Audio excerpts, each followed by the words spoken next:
Ma'am, ಇನ್ನು ಮುಂದಿನ ರಾಶಿ ಮಿಥುನ ರಾಶಿ. ಈ ರಾಶಿಯವ್ರಿಗೆ 2026 ಯಾವೆಲ್ಲ ರೀತಿ ಫಲಾನುಫಲಗಳನ್ನ ತಂದ್ಕೊಡುತ್ತೆ, ಯಾವ ರೀತಿ ಶುಭ ಮತ್ತು ಅಶುಭ ಇವೆಲ್ಲವನ್ನು ಸಹ ತಿಳಿಸ್ಕೊಡಿ ಮ್ಯಾಮ್. ನೋಡಿ, ಮಿಥುನ ರಾಶಿ ಅಂತ ಬಂದಾಗ ಮಿಥುನ ರಾಶಿಯವರಿಗೆ ರಾಶಿಯಲ್ಲೇ ಗುರು ಇರ್ತಾರೆ. ಇವಾಗ ಪ್ರೆಸೆಂಟು ರಾಶಿಯಲ್ಲೇ ಗುರು ಇದ್ದಾರೆ. ಆದರೆ ಸಪ್ತಮದಲ್ಲಿ ಸತತ 4 ಗ್ರಹಗಳು ಸಪ್ತಮದಲ್ಲಿದ್ದಾರೆ.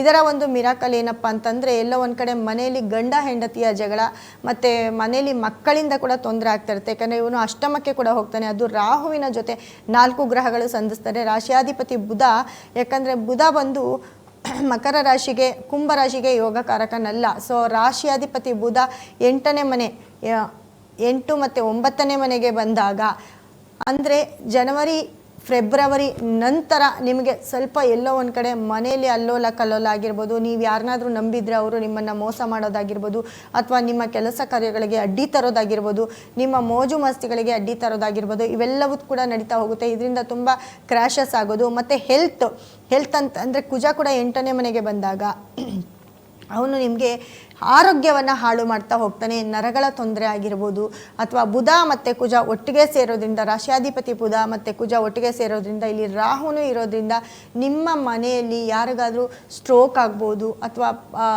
ಯಾವುದಾದ್ರೂ ಒಂದು ಮೇಜರ್ ಆಪ್ರೇಷನ್ ಆಗ್ಬೋದು ಈ ನಿಮ್ಮ ಕುಟುಂಬದಲ್ಲಿ. ಇವೆಲ್ಲವೂ ಕೂಡ ನಡೀತಾ ಹೋಗುತ್ತೆ. ಇದನ್ನು ನೀವು ತುಂಬ ಗಮನದಲ್ಲಿ ಇಟ್ಕೊಳ್ಬೇಕು. ಇದು ಆರೋಗ್ಯ ವಿಚಾರ ಅಂತ ಬಂದಾಗ ತುಂಬ ಕೇರ್ಫುಲ್ ಆಗಿರಬೇಕಾಗುತ್ತೆ.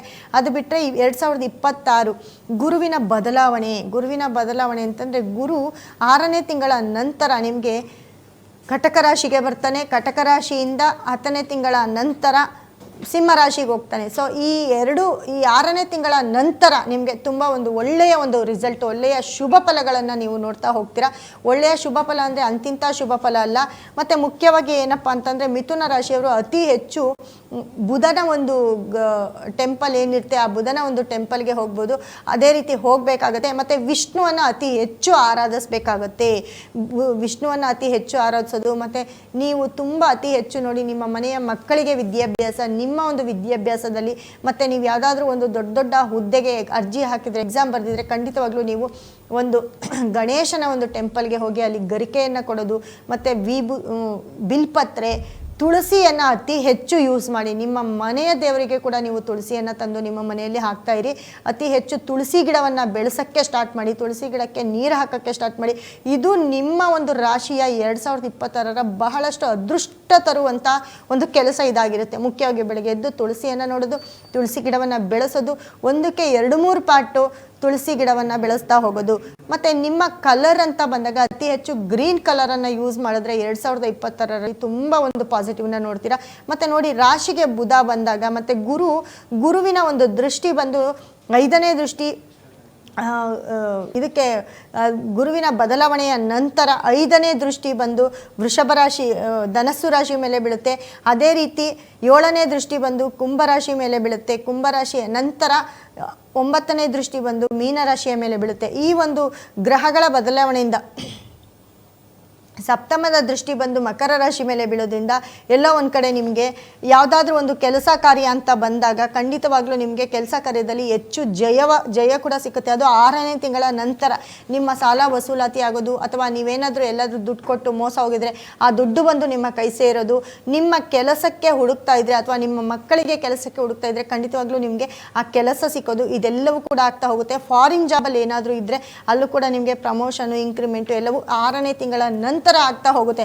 6ನೇ ತಿಂಗಳ ಒಳಗಡೆ ಅಂತ ಅಂದರೆ 6ನೇ ತಿಂಗಳ ಒಳಗಡೆ ಜನವರಿ 26 6ನೇ ತಿಂಗಳವರೆಗೂ ಅಂಥ ಶುಭ ಫಲಗಳು ಏನೂ ಇರೋದಿಲ್ಲ. ಮಿಥುನ ರಾಶಿಯವರಿಗೆ ಆರೋಗ್ಯ ಸಮಸ್ಯೆ ಕೂಡ ಕಾಡ್ಬೋದು. ಅದನ್ನು ಸ್ವಲ್ಪ ಜಾಗರೂಕತೆಯಿಂದ ನೋಡ್ಕೊಳ್ಬೇಕಾಗುತ್ತೆ. ಇದು ಬಿಟ್ಟರೆ ಮಿಥುನ ರಾಶಿಯವರು ಅತಿ ಹೆಚ್ಚು ಯೂಸ್ ಮಾಡಬೇಕಾಗಿರೋ ಕಲರು ಗ್ರೀನ್ ಕಲರ್ ಆಗಿರುತ್ತೆ. ತುಂಬ ಅತಿ ಹೆಚ್ಚು ಪತ್ರೆ, ಬಿಲ್ಪತ್ರೆ, ಮತ್ತು ಈ ತುಳಸಿ ಹಾರ, ದವನ, ಗರಿಕೆ ಇದೆಲ್ಲವನ್ನು ಅತಿ ಹೆಚ್ಚು ಯೂಸ್ ಮಾಡಿ. ನಿಮಗೆ ತುಂಬ ಪಾಸಿಟಿವ್ ಕೊಡುತ್ತೆ. ಮತ್ತು ಹೆಚ್ಚೆಚ್ಚು ನೀವು ಅಂದರೆ ಈ ಮಿಥುನ ರಾಶಿಯವರು ಯಾರೆಲ್ಲ ವ್ಯವಸಾಯ ಮಾಡ್ತಿರ್ತೀರ, ಕೃಷಿ ಮಾಡ್ತಿರ್ತೀರ, ಇವರೆಲ್ಲರಿಗೂ ಕೂಡ 6ನೇ ತಿಂಗಳ ನಂತರ ಒಂದು ಸೂಪರ್ ಡೂಪರ್ ಜಾಕ್ಪಾಟ್ ಹೊಡೆಯುವಂಥ ಬೆಳೆಗಳನ್ನು ಬೆಳೀತಾ ಹೋಗ್ತೀರಾ.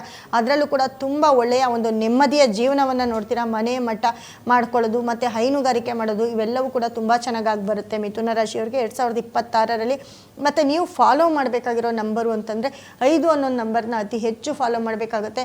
ಮತ್ತು ಅದರ ಜೊತೆಗೆ ನೀವು 7 ಅನ್ನೋ ನಂಬರ್ನ ಕೂಡ ತುಂಬ ಫಾಲೋ ಮಾಡಬೇಕಾಗುತ್ತೆ. ಇದು ನಿಮಗೆ ತುಂಬ ಪಾಸಿಟಿವ್ ತಂದುಕೊಡುವಂಥ ಒಂದು ನಂಬರ್ 2026ರಲ್ಲಿ ನಂಬರ್ ಆಗಿರುತ್ತೆ. ಮತ್ತು ನೀವು ಯೂಸ್ ಮಾಡಬೇಕಾಗಿರೋ ಸ್ಟೋನ್ ಅಂತ ಬಂದರೆ ಪಚ್ಚೆ ನಿಮ್ಮ ಕೈಲಾಗೋರು ಪಚ್ಚೆನ ಅತಿ ಹೆಚ್ಚು ಯೂಸ್ ಮಾಡೋದು. ಮತ್ತು ನಮ್ಮಲ್ಲಿ ಸಿಕ್ಕುವಂತಹ ಪಚ್ಚೆಗೆ ಅನುಸಾರವಾಗಿರುವಂತಹ ಬುಧಗ್ರಹನ ಒಂದು ಸ್ಟೋನು ಏನಿರುತ್ತೆ, ಬುಧನಿಗೆ ಸಂಬಂಧಪಟ್ಟಂಥ ಒಂದು ಸ್ಟೋನು, ಆ ಪಚ್ಚೆನ ನಾವು ನಿಮ್ಗೆ ಕೊಡ್ತೀವಿ. ಅದನ್ನು ನಿಮ್ಮ ಮನೆಯಲ್ಲಿ ಎಲ್ಲಾದರೂ ಇಟ್ಕೊಳ್ಳಿ. ಯಾರೆಲ್ಲ ಮಿಥುನ ರಾಶಿಯವರು ಇದ್ದೀರಾ, ಆ ಪಚ್ಚೆನ ನಿಮ್ಮ ಮನೆಯಲ್ಲಿ ನಿಮ್ಮ ಬೆಡ್ರೂಮಲ್ಲಿ ಪ್ಲೇಸ್ ಮಾಡಿ. ಖಂಡಿತವಾಗ್ಲೂ ನಿಮ್ಮ ಅದೃಷ್ಟವನ್ನು 2026ರಲ್ಲಿ ನೋಡ್ತಾ ಹೋಗ್ತೀರಾ.